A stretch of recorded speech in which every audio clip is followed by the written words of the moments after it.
Okey, bab 3 tentang keelektromagnetan. Untuk 3.1 dia adalah kesan magnet bagi konduktor pembawa arus. Okey. Untuk 3.1 apa yang awak perlu tahu? Yang pertama adalah kena faham apa tu elektromagnet.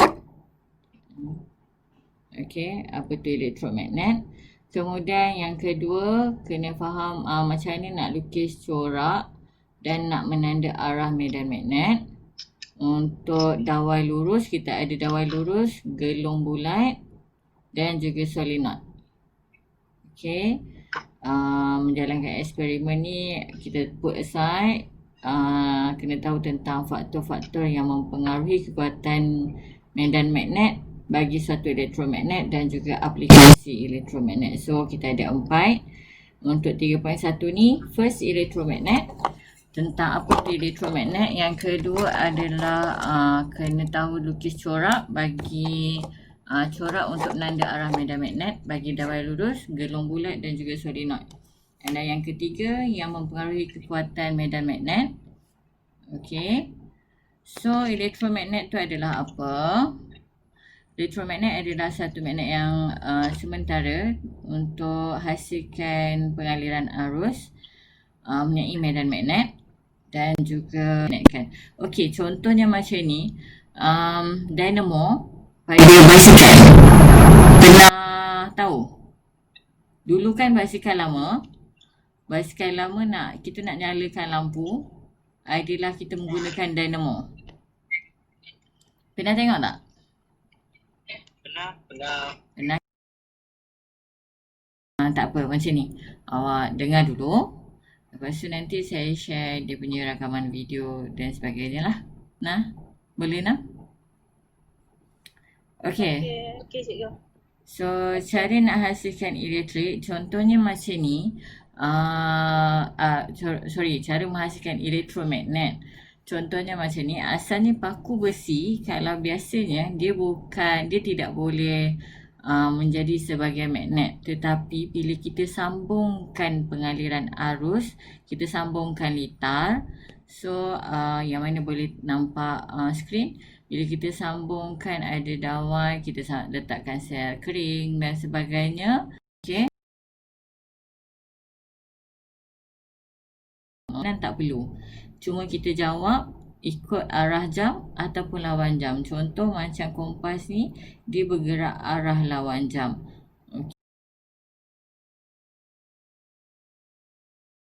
Okey, manakala ni sistem skru. Sistem skru, kalau awak pernah main skru, so kalau kita nak ketatkan, kita pergi kiri, nak buka dia pergi kanan. Yang tu nanti saya ajarlah.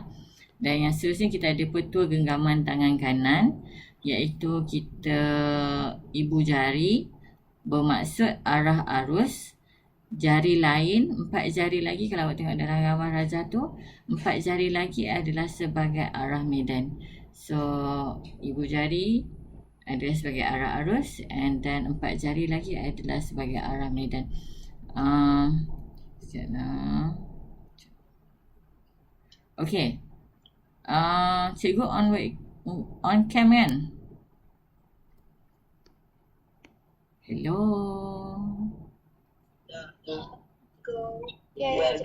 Okey. Cikgu tunjuk dulu petua genggaman tangan kanan macam mana. First, aliran arah arus ini. So nak tahu arah medan itu adalah arah mana. So kalau arus awak naik ke atas, jadi kita ikut genggaman tangan kanan tu. Maksud ini bergerak ikut lawan jam. Okey, so kalau kita tengok dalam gambar Raja, ini contoh arah medan. Nak tahu kita punya arah medan, dia punya pergerakan medan elektrik, medan magnet tersebut. So contoh dia bagi kat sini, nak tahu arah medan yang mana, dalam arah lawan jam ataupun ikut jam, ikut arus itu berjam ataupun lawan jam. Okey, so kita pergi tengok contoh dulu. Macam dot dengan cross. Okey, Saya pernah terang tak dekat awak kenapa kita pakai simbol dot dengan simbol cross? Tak. Tak, okey. Nak tahu dia punya simbol tu kenapa pakai simbol dot atau cross? Awak pernah tengok tak dalam cerita apa, saya tak ingat cerita kartun tu tajuk apa. Dekat Bumbung yang diorang nak tengok arah nak tengok arah angin lah apa, dia letak macam ayam ke apa kat bumbung tu yang ada anak panah dengan cross dekat hujung anak panah.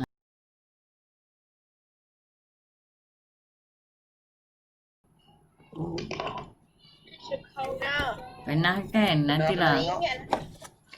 Yang saya ingat saya pernah tengok dalam cerita kartun. Kartun apa saya pun dah lupa. Okey, dia macam ni. Lah masuk cross tu adalah, okey, saya ambil contoh yang ini. Selalunya untuk soalan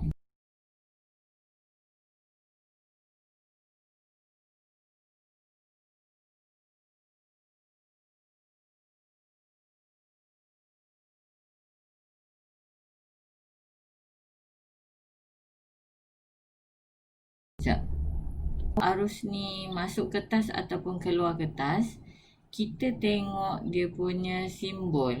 Okey, kalau simbol dot maksudnya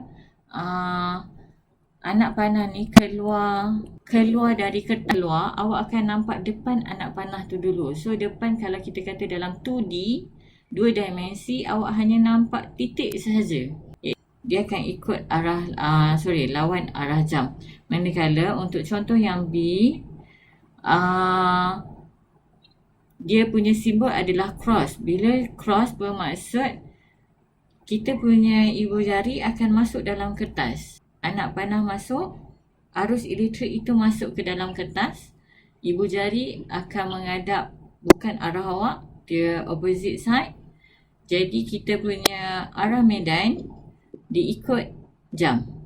Ada pengaliran arus elektrik yang bersambung dengan paku besi tersebut, so automatik dia boleh menjadi satu objek yang boleh dia boleh bertukar menjadi objek yang as a magnet. So that's why kalau awak tengok dalam gambar Raja, dia boleh menarik klip kertas tersebut. Okey, kalau magnet yang macam mana? Sorry? Is it like conductor? Yes. Objek yang dia semua objek yang konduktor, kalau asalnya dia bukan satu objek yang ada medan magnet, tetapi bila kita sambungkan dengan arus elektrik, so dia akan automatik menjadi bahan yang boleh jadi bahan macam magnet. So di sini kita kata dia ada elektromagnet. Okey, di mana elektrik membantu untuk satu objek itu menjadi as a magnet. Sebab tu kalau kita tengok maksud dia di sini, ia adalah satu magnet sementara. Kalau kata kita switch off kita punya, maksudnya pengaliran arus elektrik tu dah tak ada, automatik klip kertas tu akan jatuh. Itu adalah tentang elektromagnet tersebut, untuk awak faham. Okey. Contohnya macam yang ni. Di tengah-tengah ni kita letak rod besi lembut. Rod besi lembut ni adalah konduktor. So konduktor, kalau kita letak penebat takkan jadilah. Kalau kita letak konduktor, yes, kita akan lilitkan pada rod besi lembut. Sama juga kalau switch ini ditutup, maksudnya switch okey, sekejap. Switch ditutup, maksud switch on. Okey, so rod besi lembut ni akan menjadi as a elektromagnet. Kita tahu dia ikut arah jam ataupun lawan jam. Okey, so kita pergi tengok contoh dulu.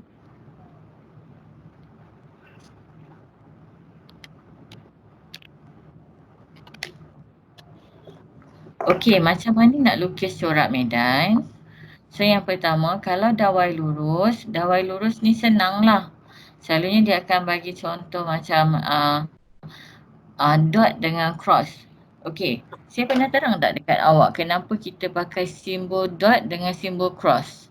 Tak. Tak, okey. Nak tahu dia punya simbol tu kenapa pakai simbol dot atau cross? Awak pernah tengok tak dalam cerita apa, saya tak ingat cerita kartun tu tajuk apa. Dekat bumbung yang diorang nak tengok arah nak tengok arah angin lah apa, dia letak macam ayam ke apa kat bumbung tu yang ada anak panah dengan cross dekat hujung anak panah tu.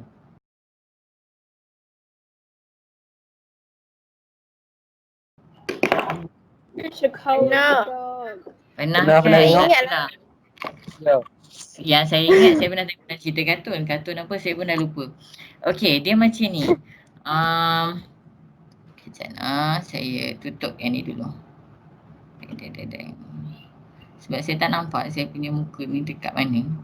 Saya nampak saya punya slide je.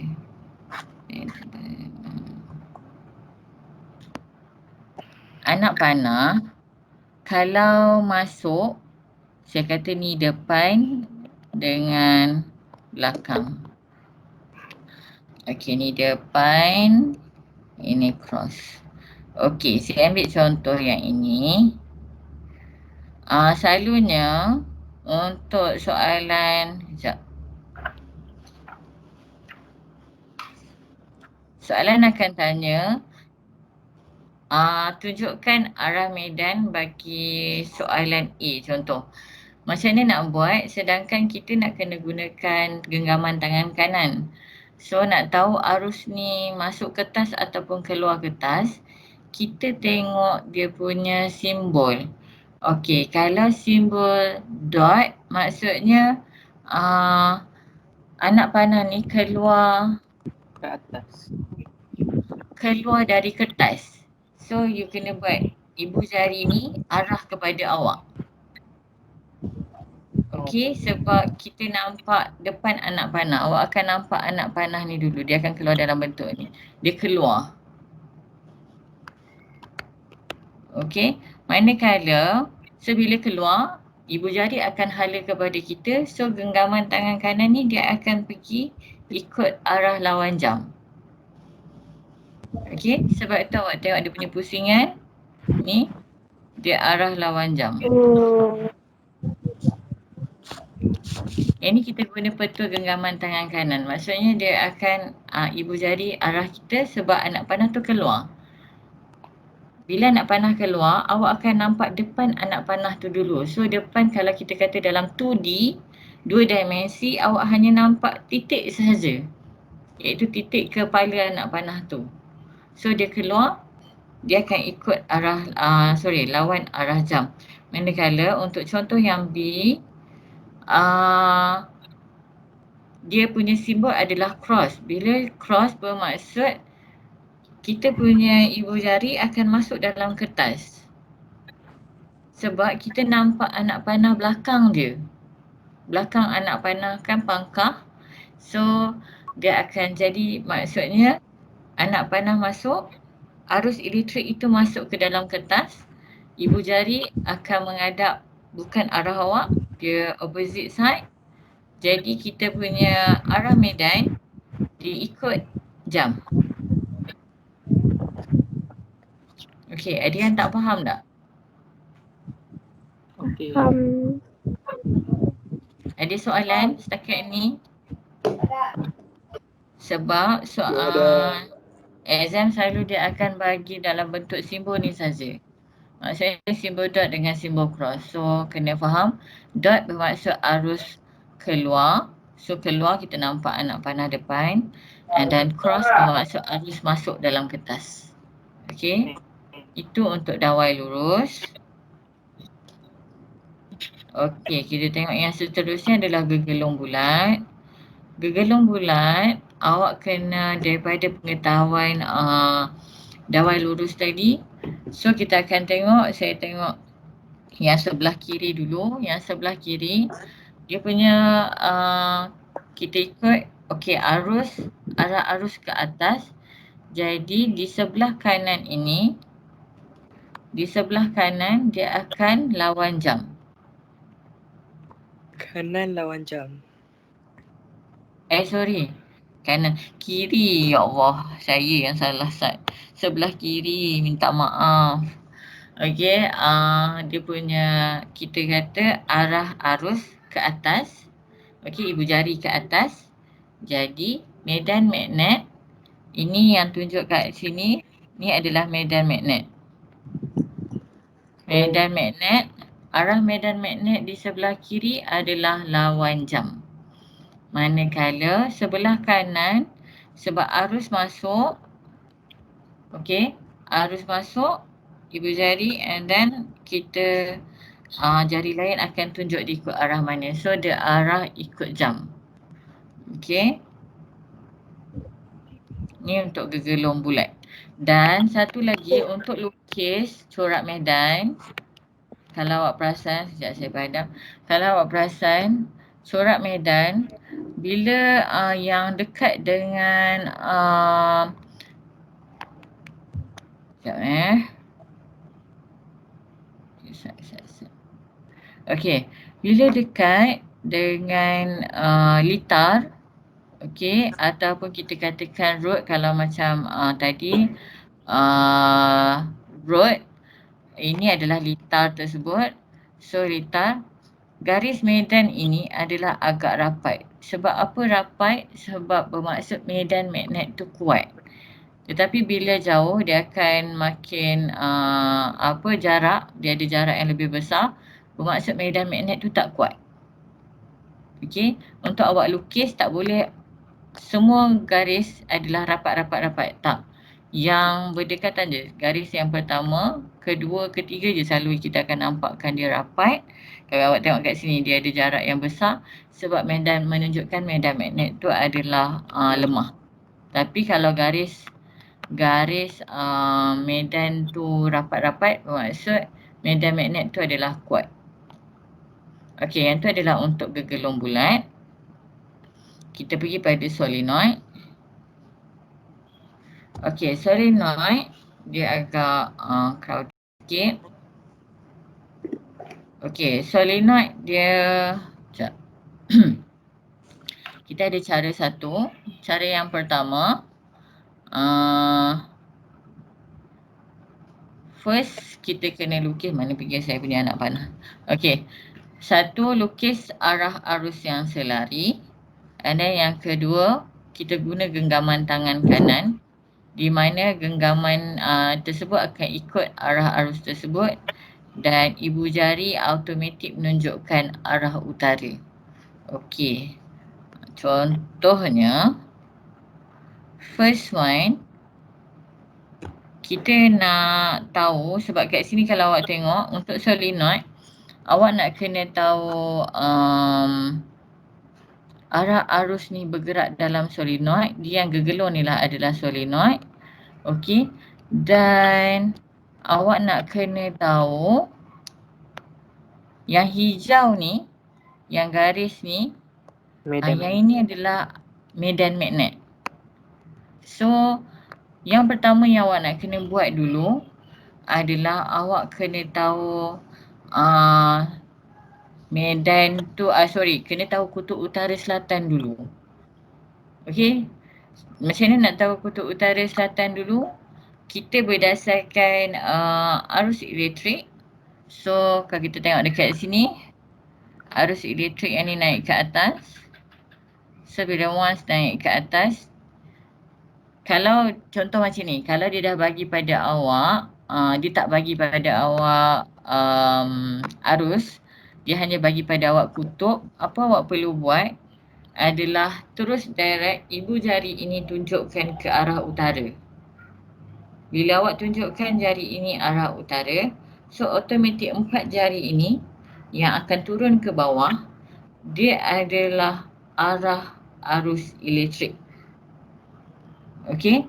So yang ini, yang saya tunjukkan gambar Raja first ni, dia adalah arah arus elektrik. So once awak tahu arah arus elektrik, apa yang kita nak boleh buat? Kita boleh pergi yang seterusnya. Sekejap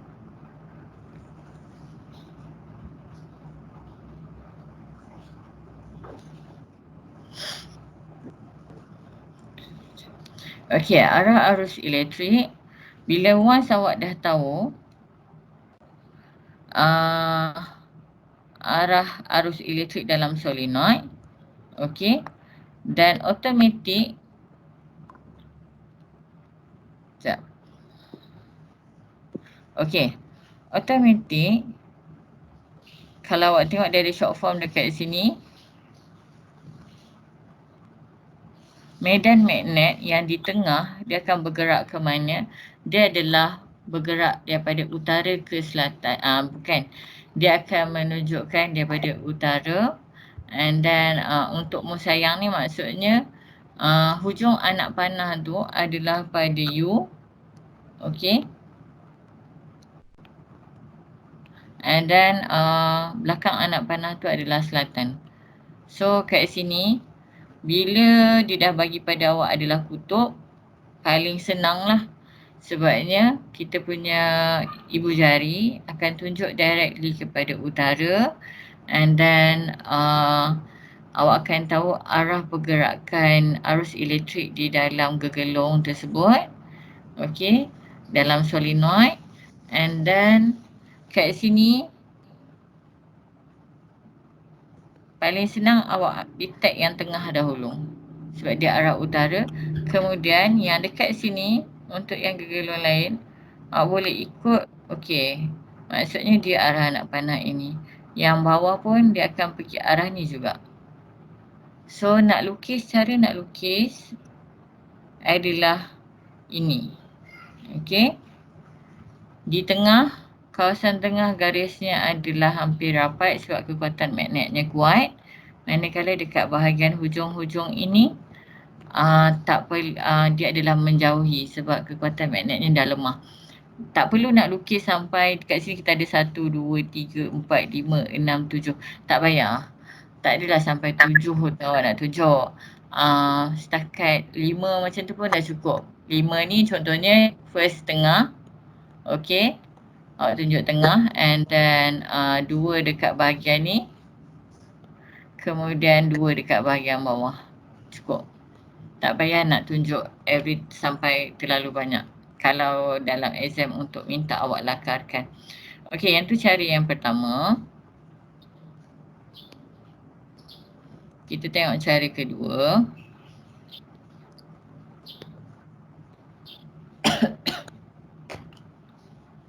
Kerana line saya tidak memberi kerjasama yang baik.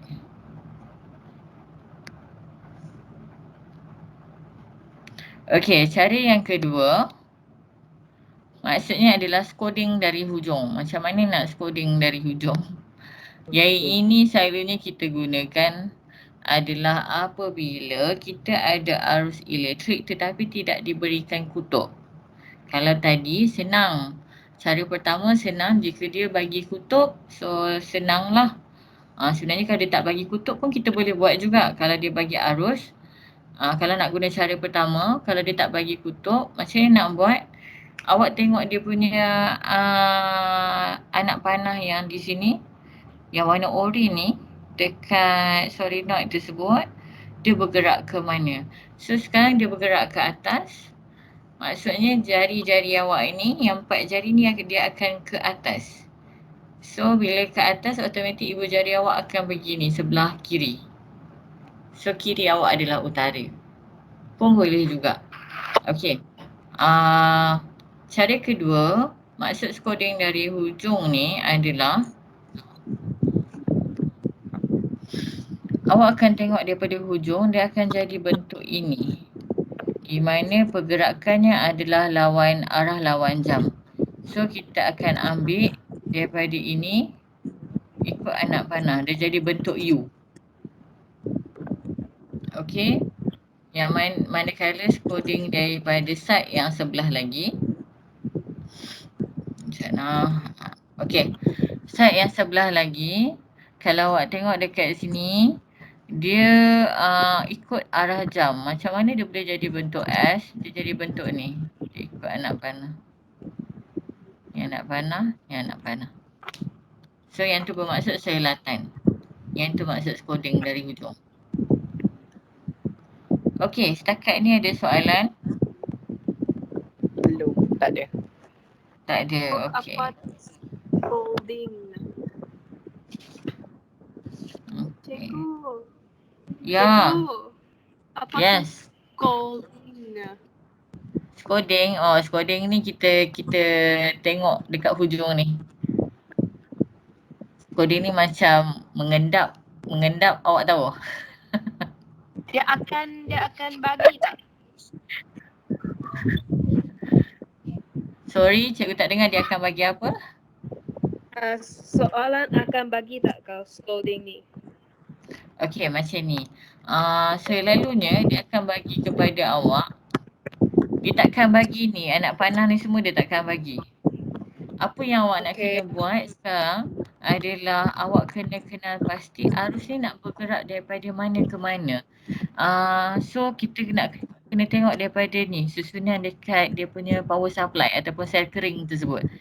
Kalau arus elektrik, dia bergerak daripada positif negatif ke negatif positif? Positif. Yes, very good. So dia bergerak daripada positif ke negatif. First yang awak kena buat adalah kena kenal pasti arus tu nak bergerak arah mana. So sekarang arus ni dia akan bergerak arah ini.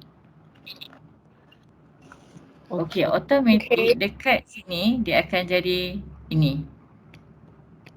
Semua akan naik ke atas. Kalau awak nak guna cara yang pertama, kita daripada arus ini pun kita dah boleh tahu dia kutub mana side yang kutub utara, mana satu yang kutub selatan.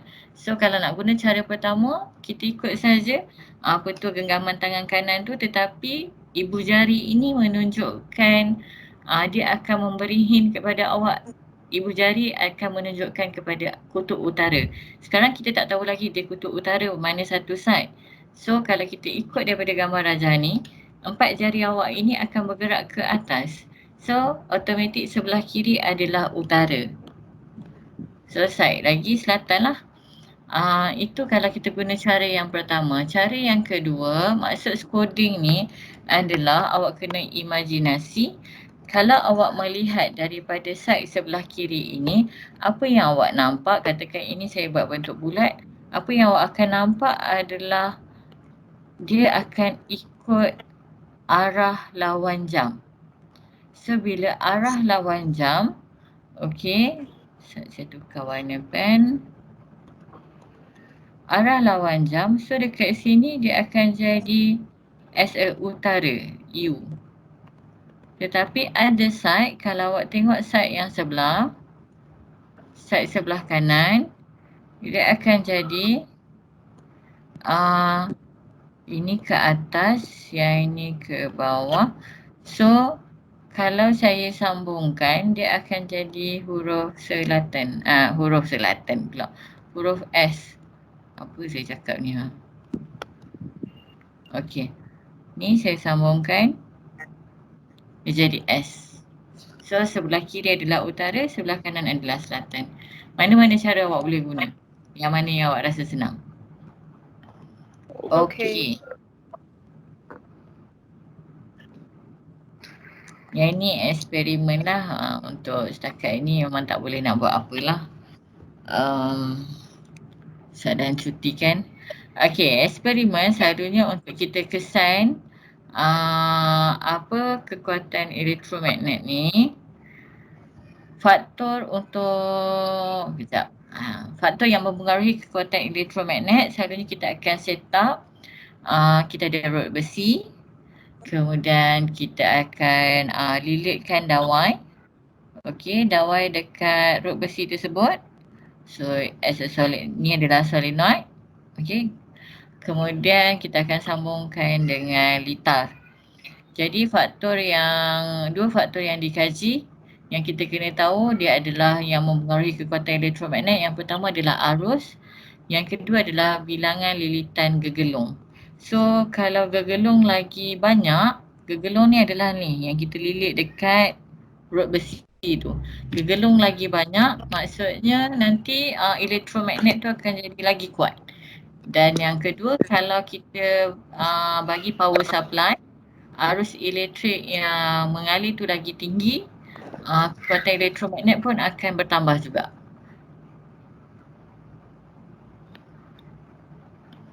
Okey.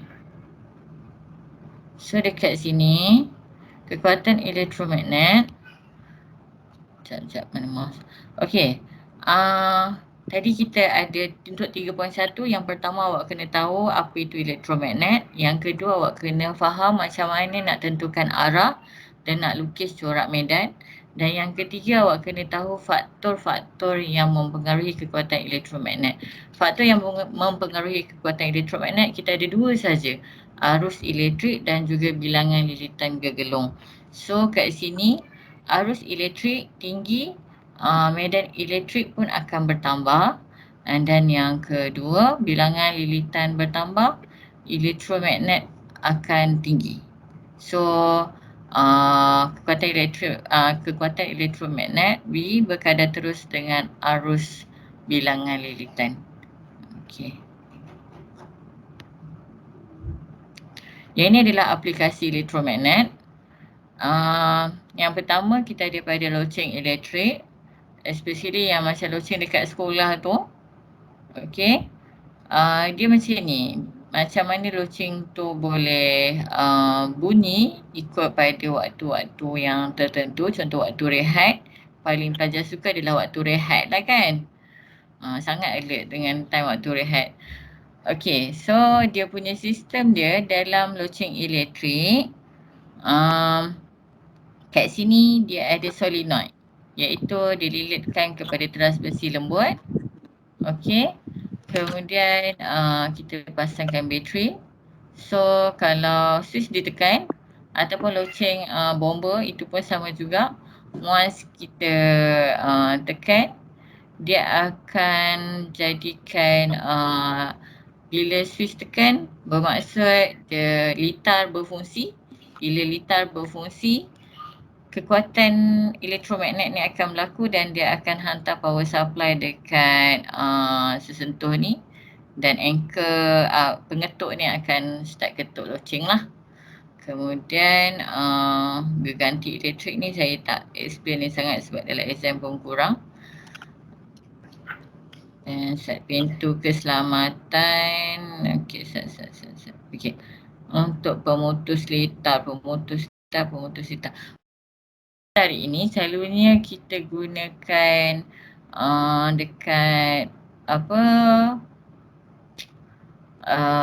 bangunan-bangunan yang tinggi yang bila mana ada lebihan arus disebabkan oleh lintar pitas ataupun disebabkan oleh apa saya nak sebut, kilat. So adalah dia pasang pemutus litar ini. Okey, kereta api maglev. Kereta api maglev ni sistem dia digunakan elektromagnet. So nanti awak boleh carilah maklumat tentang kereta api maglev ni. Dia terapung kan cikgu? Yes, dia terapung. Dia dia tak lekat dekat apa, dekat dia punya, kita panggil apa? Rail dia tu. So that's why dia laju. Loceng elektrik, pemutus litar, ganti elektronik. Okey. Saya tunjuk. Okey, pintu keselamatan. Kalau awak perasan, okey, dekat shopping mall ke dekat mana-mana tempat yang ada pintu keselamatan punya ni, sepasang elektromagnet digunakan untuk menutup serta mengunci pintu secara automatik. Apakah magnitud arus yang diperlukan untuk menghasilkan elektromagnet yang kuat supaya dapat mengunci pintu itu? Agak-agak awak apa? Apakah magnitud arus yang diperlukan untuk menghasilkan elektromagnet yang kuat supaya dapat mengunci pintu itu? Ikut arah jam. Okey. Kat sini macam mana awak nak tengok? Dia first awak kena faham dia punya keyword. Keyword dia adalah dia nak hasilkan elektromagnet yang kuat. Tadi kita bincang nak hasilkan apa faktor yang mempengaruhi magnet tersebut? Bilangan lilitan Bilangan lilitan gegelung. arus. Bilangan lilitan dengan satu lagi? Arus. Arus yang mengalir. Arus Mengalir. Arus yang mengalir. Arus. Okey, so sekarang agak-agak awak yang mana satu yang menjadi pilihan untuk dia nak supaya kunci pintu tu di lock dengan kuat? Arus yang Bilangan lilitan. Arus yang mengalir. Arus yang Bilangan Ah, Bilangan okey. lilitan. Pada saya, kalau saya akan kata adalah dia akan kuatkan arus. Sebab sekarang kalau awak kata nak tambah bilangan lilitan, sistem tu dah di dalam. So caranya adalah dia akan kuatkan arus. Okey, dia macam ni. Saya bagi contoh pintu keselamatan ni selalunya kita gunakan dekat sesetengah tempat. Diorang bila once pintu tu tertutup dan dia akan lock. Bila orang nak masuk, ni safety dia lah. Bila nak masuk dia kena tekan button dulu. So orang di dalam dia akan buka lah. Dia ada button dia tekan dan baru antara yang warna pink dengan warna orange ni dia akan releasekan sekejap. So baru kita boleh buka. Cara untuk dia nak sebab dia kata apakah magnitude arus yang diperlukan. Magnitude ni pun dah menunjukkan dia menyatakan dia nak nilai. So nilai ni bukan bermaksud awak kena bagi tahu dia 10 ampere ke apa tak. Tinggi rendah itu pun kita menyatakan magnitude. So kat sini dia nak magnitude arus tu. So arus dia adalah arus tinggi. Okay. And then crane pengangkat besi. Yang ni pun sama juga. Bila once ada elektromagnet, dia boleh tarik besi-besi tersebut. Bila dia dah nak letak pada satu side lagi, dia akan nyahkan magnet tersebut. So besi-besi tu boleh letak kat tempat lain.